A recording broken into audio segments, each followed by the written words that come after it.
بسم الله الرحمن الرحيم، والصلاة والسلام على سيدنا محمد النبي العربي الهاشمي الأمين.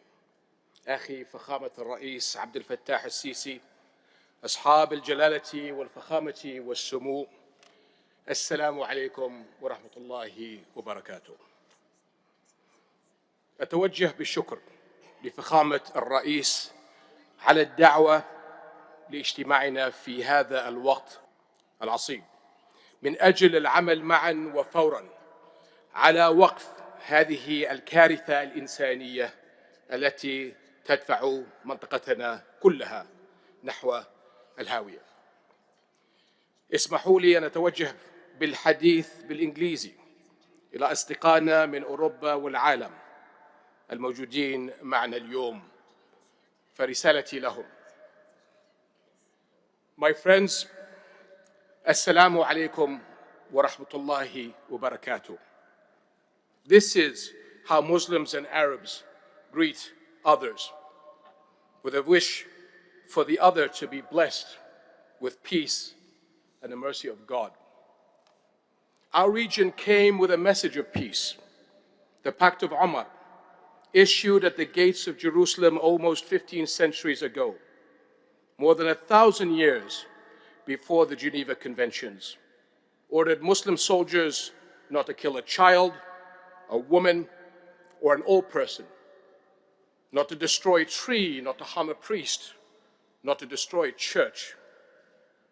Those are the rules of engagement that Muslims must accept and abide by, as all those who believe in our common humanity. All civilian lives matter.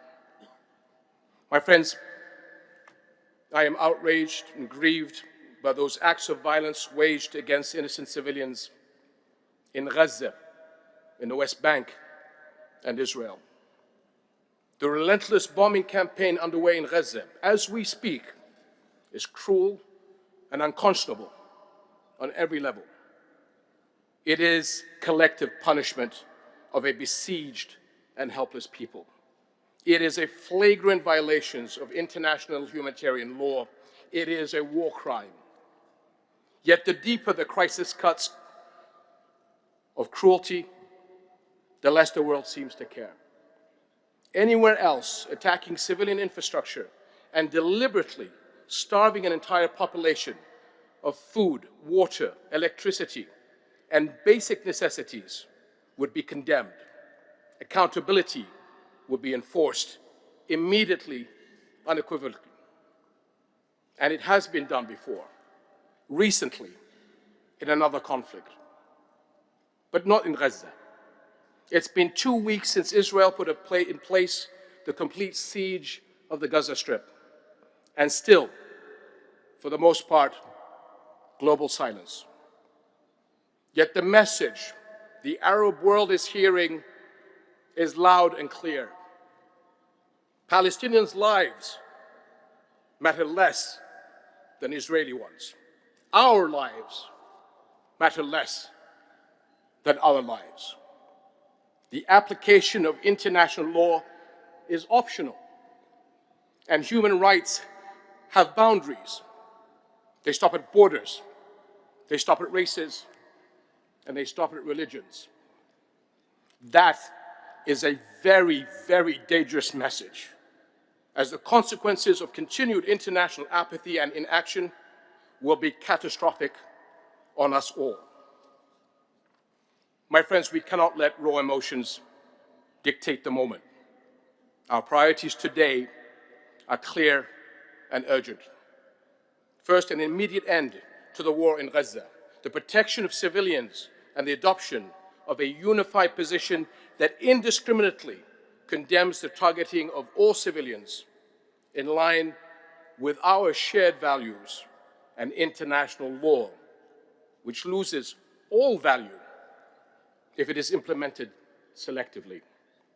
Second, the sustained and uninterrupted delivery of humanitarian aid, fuel, food, and medicines to the Gaza Strip. Third, the unequivocal rejection of the forced displacement or internal displacement of the Palestinians. This is a war crime according to international law and a red line for all of us. This conflict, my friends, did not start 2 weeks ago, and it will not stop if we continue down this blood-soaked path. We know all too well that it will only lead to more of the same, a zero-sum game of death and destruction, of hatred and hopelessness played on repeat. Today, Israel is literally starving civilians in Gaza, but for decades, Palestinians have been starved of hope, of freedom, and a future. Because when the bombs stop falling, Israel is never held accountable. The injustices of occupation continue, and the world walks away until the next round of violence. The bloodshed we are witnessing today is the price of that, of failing to make tangible progress towards a political horizon that brings peace for Palestinians and Israelis alike. Israeli leadership must realize that there is no military solution to its security concerns, that it cannot continue to sideline the 5 million Palestinians living under its occupation, denied of their legitimate rights, and the Palestinian lives are no less valuable than Israeli lives.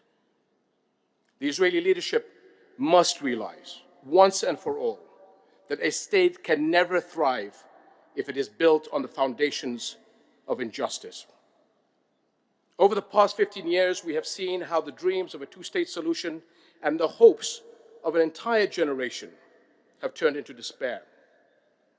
This has been the policy of hardline Israeli leadership to focus solely on security over peace and create new illegal realities on the ground that render an autonomous Palestinian state unviable.